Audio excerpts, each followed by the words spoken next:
তো আজকে এটার একটা নতুন টার্মিনাল 3 গুয়াংজু বায়ুন এয়ারপোর্টের। এটা আমরা ইউএস বাংলা এতদিন টার্মিনাল 1-এ এসে অপারেট করতো।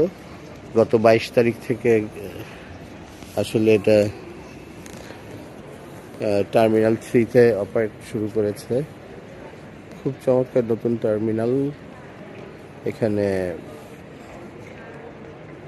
আমরা আসার দিনও আমরা এসেছিলাম 25 তারিখে। আমরা এই টার্মিনাল দিয়ে এসেছি, আর আজকে এই টার্মিনাল দিয়ে চলে যাব। নতুন টার্মিনাল, নতুন অভিজ্ঞতা। আবার আসবো ঈদের পরে ইনশাল্লাহ, এবং ক্যান্টন ফেয়ারে অবশ্যই দেখা হবে সবার সাথে। ধন্যবাদ।